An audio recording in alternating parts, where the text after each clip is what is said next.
Bonjour à tous. Fidèle à mes habitudes, je vous fais donc une introduction ici, donc à Bran Tropical Island. Alors regardez, on peut tout de suite commencer dans le vif du sujet si vous voulez. Oh, ça c'est un petit truc vous mettre en apéritif. Vous voyez, même la porte se ferme à notre arrivée. C'est vous voyez, des lieux que nous allons retrouver ici, abandonnés, si je peux dire, un peu à la chaîne. Alors, excusez-moi. Alors, pourquoi Bran Tropical Island? En fait, c'est le faux frère, si je puis dire, du côté tropical, du centre aquatique qui a été construit sur une ancienne base apparemment d'un aérodrome. Ben oui, Lufthansa, école militaire. Alors, ceux qui me suivent depuis des années, les écoles militaires, vous en avez beaucoup autour de Berlin. Alors, je vais, au travers de ces vidéos, vous faire l'historique complet du traité, évidemment, de Versailles, où je rappelle les Français avaient claqué la porte, ça c'est 1939. Allez, allons-y pour cette exploration. Je vais donc vous faire visiter cette partie-là. Abonnez-vous sur ma chaîne Urbasic Clément. C'est donc nous sommes donc bien sur YouTube, ainsi que sur Instagram. Et nous allons donc explorer ensemble cette grande caserne ici, donc de l'aviation qui est abandonnée. Mais il faut que je regarde mes trains de retour parce qu'évidemment, comme la Deutsche Bahn fonctionne très bien, un train sur deux est annulé, les retards, etc. Bref, la Deutsche Bahn a une réputation en France qui n'est pas la réalité. Et pourtant, je suis très pro-allemand, j'adore l'Europe et j'adore l'Allemagne. Mais les trains, c'est un sérieux sujet en Allemagne, mais bon, qui a été déjà décrié par les parlementaires au Parlement qui dénoncent une situation. Bon, bref, on sort de l'urbex, mais qui est la vie. Allez, c'est parti donc pour cette exploration. Donc ici, je suis en Allemagne. Je suis donc à Bran Tropical Island. C'est direct de Zollgarten ou du Hausbahnhof.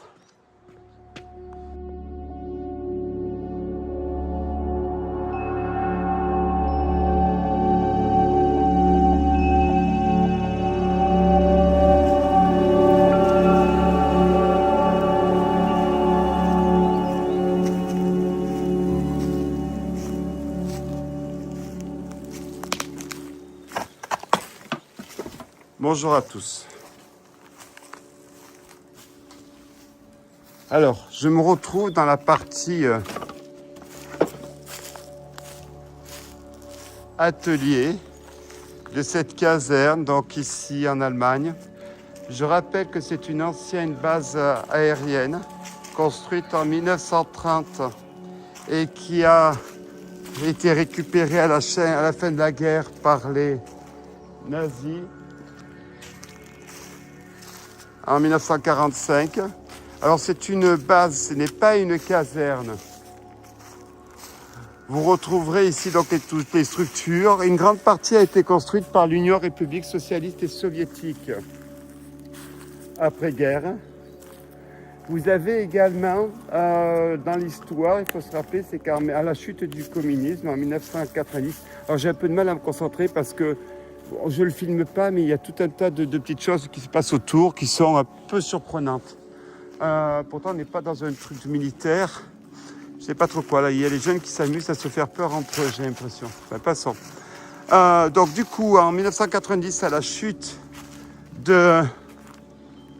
du communisme, la base est abandonnée. Il y a un projet allemand qui souhaitait faire une pouponnière si je puis dire, d'entreprise sur l'aéronautique, ce qui était un peu au départ là, le fondement de cette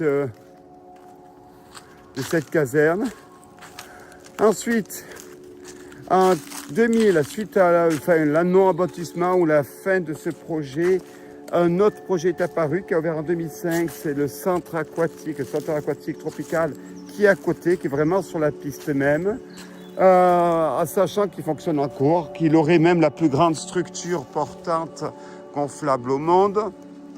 Dixty Internet. Alors là, nous sommes sur la partie, vous voyez bien, atelier de cette base qui est vraiment, comme vous le constatez, dans un état complètement abandonné, quoi. Tout s'écroule, etc.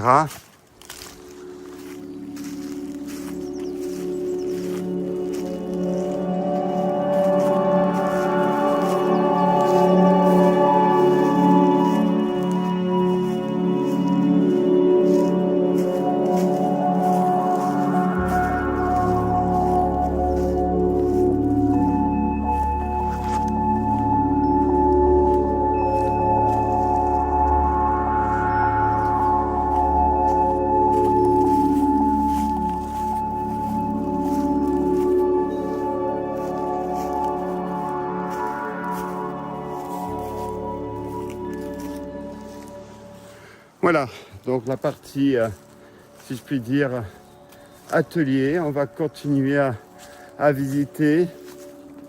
Je vois qu'il y a une maison ici. Alors j'ose pas trop rentrer parce que je ne vous cache pas que la faune qui traîne est assez peu agréable.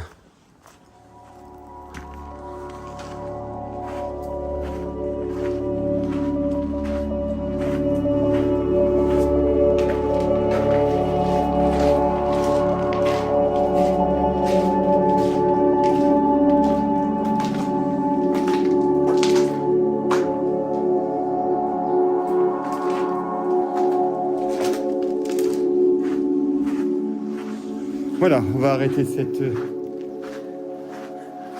visite.